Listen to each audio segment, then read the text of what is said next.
Toujours dans votre acte du jour de ce mercredi 21 mai 2025 sur VIP People TV suñ fa jógee dañuy delluwaat ci lu indi bracelet électronique fii nga xamante ni maanaam mooy ci Sénégal ginnaaw nag bi ñu jàppee ni ko daal prison yi fees na te dañ ko war a désencombrer ci biir loolu daal am na yenn délit yoo xamante ni balaa ñuy jàpp nit ñi di leen tëj ci biir kaso ba Sénégal daal si la amoon benn xalaat comme Occident nuñ koy defee yenn daal yoo xamante ni daal nit ki tuumal nañ la daal dañ la war a takkal lii di bracelet électronique ñu voté woon ko foofa ci Assemblée nationale ci biir loolu nag jamono jooju kii di Ismaïla Madior Fall moo fi nekkoon ministre de la justice lii di commande bracelet électronique ci nguuram lañ ko daal di décider fii ci Sénégal nañu déglu ji yan explication la indi woon ci wàllu bracelet électronique ñu dellu si waat. C'est pas du rêve, on ne parle pas du futur, c'est déjà installé, c'est déjà effectif. Il y a des députés, je voudrais en profiter pour les remercier, qui étaient là lorsqu'on lançait le bracelet électronique, avec notamment le centre de surveillance électronique, qui est le premier centre de surveillance électronique d'Afrique de l'Ouest et le deuxième en Afrique,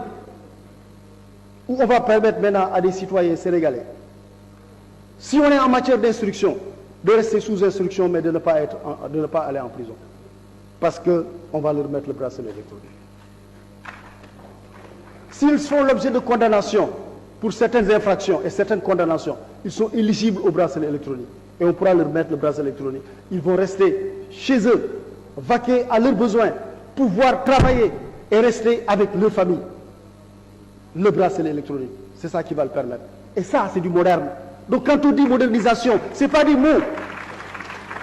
Ce n'est pas des mots creux. La modernisation de la justice, c'est une réalité au Sénégal. 1000 bracelets électroniques, on va en acquérir encore 1000. Après expérimentation, on va voir. Mais je vous rassure, toutes les infractions ne sont pas éligibles au bracelet électronique. C'est bien encadré dans la loi. Je n'ai pas le temps, c'est pour ça que je ne peux pas revenir dans les détails. Mais je vous dirai juste quelque chose. Les cas de détournement de deniers publics ne sont pas concernés. Ce n'est pas parce qu'on a détourné des deniers publics sauf si on rembourse l'intégralité des montants qui sont en question. Là, on peut être éligible au bracelet électronique. Donc le bracelet électronique ne concernera pas certaines infractions, comme le viol ou certains types d'infractions graves. Mais ça permettra une mesure pour gérer l'instruction, que l'individu soit à la disposition de la justice, parce que vous l'avez tout à l'heure rappelé, honorable Birame Souleye Diop, parfois c'est des problèmes de garantie de représentation, mais désormais le problème ne se posera plus. Vous serez libre tout en restant à la disposition de la justice.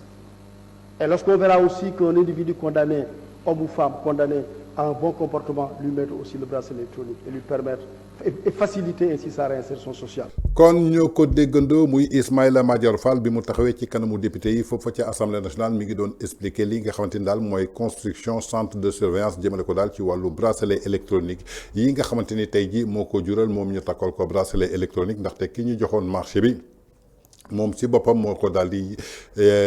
jéebaane daal di xamante que daal daf ko ger ci lu toll ci 50 millions pour que mu jox ko marché bi waaye ci biir loolu Ismaïla Madior Fall daf ko delloowaat li nga xamante ni daal mooy xaalis ba waaye ki nga xamante ni moo ko doon ger moom moo ko dekk dem dénoncé ji comme nu ko suñu code pénal daal di tëddalee muy article 159 160 dernier alinéa su dee wàllum ger la ki ci njëkk a dem dénoncé ji daal kooku mën nañ ko daal di jébal moo waral tey ji Ismaïla Madior Fall doon expliquer lan moo waraloon projet li nga xamante ni mooy bracelet électronique ndaxte sénégalais yépp ko sali woon ndaxte prison yi dañuy gisoon ni que daal dafa fees am na ay mandat de dépôt yoo xamante ni dafa bari woon ay nit ñi daal di leen condamné alors que tey mënoon nañ leen takkal lii di bracelet électronique ñu continuer daal di vaquer ci seen occupation continuer def seen liggéey comme ni ñu koy gisee ci yenn réew yi muy États-Unis muy Europe yu bare ñu bare tey jii dañ leen di takkal bracelet électronique tey ku ci mel ni kii nga xamante ni mooy ancien président France di Sarkozy takkaloon nañ ko bracelet électronique kii nga xamante ni mooy Marine Le Pen aussi pareil bi ñu leen condamné mais dañuy continuer di vaquer seen occupation kon loolu moo taxoon tey jii ñi indi bracelet électronique yi ginnaaw nag explication yoo xamante ni